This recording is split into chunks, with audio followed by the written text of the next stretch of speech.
Trotro, can you pass me the red crayon, please? No, I can't. I need it. Pass me any crayon that you don't need, then.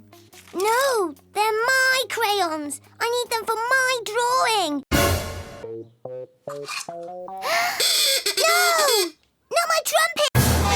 Donkeys are usually innocent little things on TV. He all might moan a bit, but we love him all the same. Donkey from Shrek is a bit annoying, but his heart's in the right place. And then I met Trotro. He's a type of donkey that gets angry at a sock.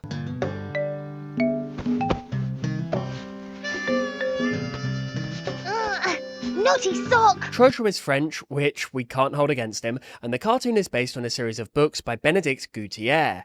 The cartoon dropped on France 5, which is a French public TV channel known for its educational and cultural programming, and ran from 2004 to 2005. Yes, Snipe Army, we're going back to the noughties. Generic 2007 pop song. The show remains immensely popular in France. Trotro's official French channel has over 1 million subscribers and a staggering 668 million views. Yes, millions of children have watched Trotro try to build a tower and fail epically. No, I'm going to play a little while I wait.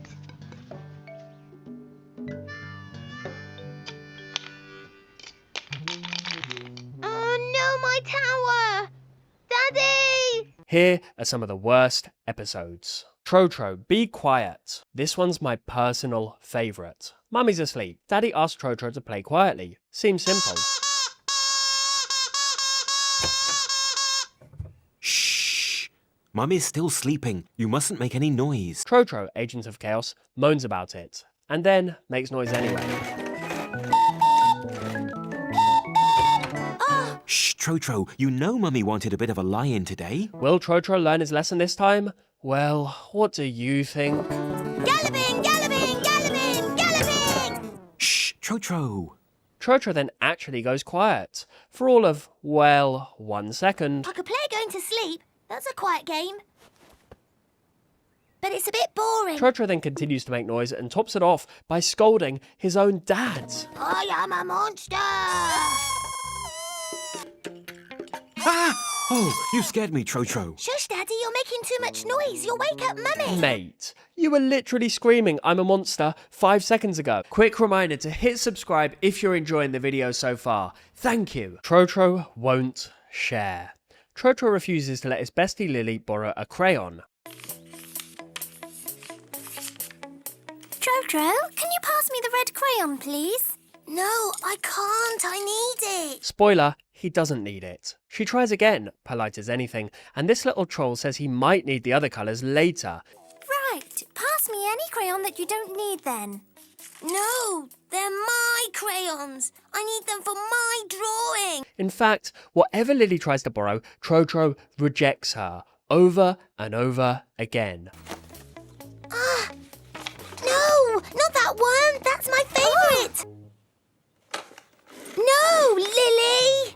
Don't touch my lorry, it's fragile! I've seen toddlers act selfish, but this felt strategic. It's the donkey version of, you can't sit with us. Honestly, if this is how French kids learn about sharing, no wonder their waiters don't split the bill. Trotro ends up alone and miserable, but will he learn his lesson? Keep watching as we'll come back to this later. Not now, Trotro. This episode is a masterclass in impatience. Trotro goes from person to person, Mum, Dad, Lily, begging someone to play with him. They all politely say, not now. Trotro then goes to read to Teddy, which is actually good as he's keeping himself busy and not pestering anybody. However, when Lily comes to play with Trotro as she's finished counting, Trotro rejects her brutally. I finished counting now. Do you want to come and play? Not now.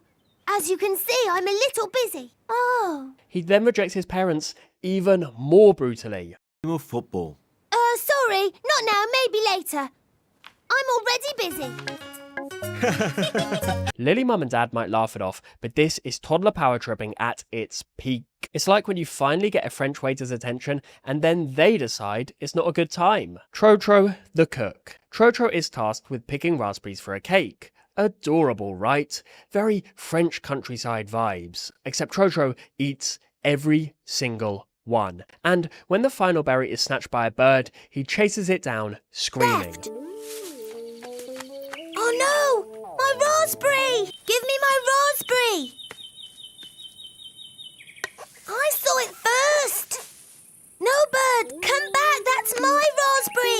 look, I get hangry too, but this is unhinged. It's like Ratatouille, but if Remy had a sugar addiction and anger issues. Trotro has a nap. This one is peak toddler drama. Daddy says it's nap time. Trotro reacts like he's just been sentenced to life without croissants. If you want to play with Lily, you have to have a nap first. Trotro rants about how much he hates naps. I hate having naps. They're pointless. He then ignores his dad and continues to play anyway. Choo-choo! Oh, we're making too much noise. Oh. Until he proves his dad's point by falling asleep. Duck, a chicken, a goose, a cockerel. He proves his dad's point even further as his nap wasn't long enough, making Trotro tired, which ruins his playdate with Lily. Trotro then loses all dignity by falling asleep on a tree. How about having a nap? Why, Trotro? You've just had a nap. The arc here is beautiful. He fights the system and learns nothing.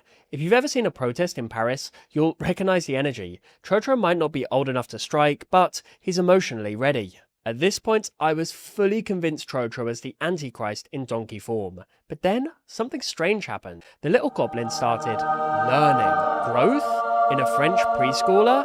C'est possible. In Trotro Has a Nice Satchel, Trotro insists on keeping his très chic little bag on during playtime. He can't skip, he can't dig a sandcastle, and he definitely can't go down a slide.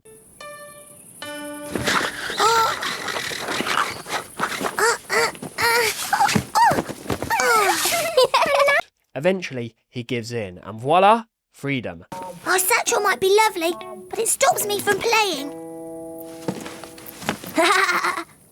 Watch out! Sometimes even Parisians must sacrifice fashion for functionality. Then there's Trotro Wants a Sweet. Trotro inhales an entire jar of sweets. Indeed, he eats so many strawberry bonbons, he can't manage his spinach at dinner.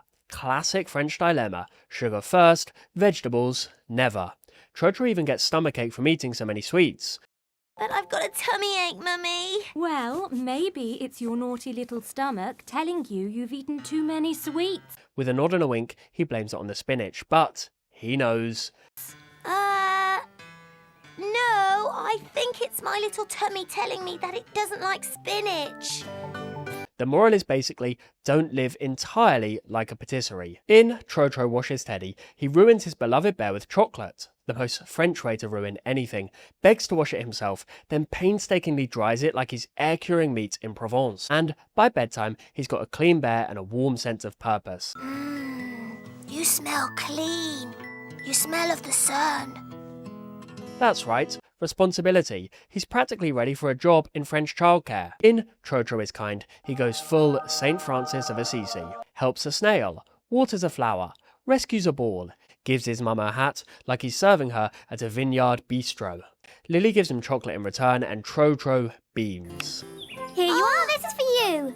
Yum, yum.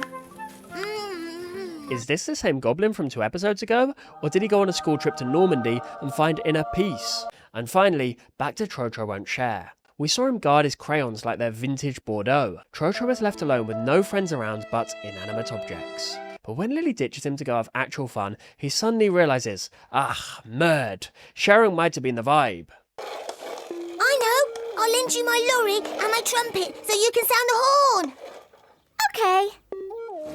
Make way for my lorry. It's not exactly an enlightenment moment, more humbled in the playground, but the message lands. So yes, Trotro can be a baguette-wielding menace, but more often than not, he does learn. Not through lectures, not through CGI moralising, just soft, awkward trial and error, the kind that sticks. He messes up, sulks a bit, and then tries again, which is, let's be honest, the most French way to grow, especially the sulking.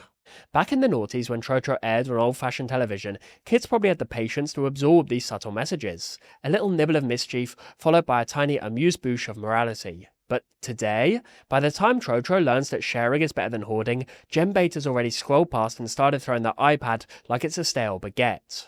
And that's a tragedy, because for all his tantrums, entitlement, and sock-related meltdowns, Trotro is, dare I say it, a decent role model. A chaotic, sugar-fueled, emotionally unstable one, but a role model nonetheless. Now, if you'll excuse me, I need to go emotionally process being outmatured by a cartoon donkey. Like and subscribe, or I'll send Trotro to your house with a bag full of bonbons, croissants, and unresolved emotions.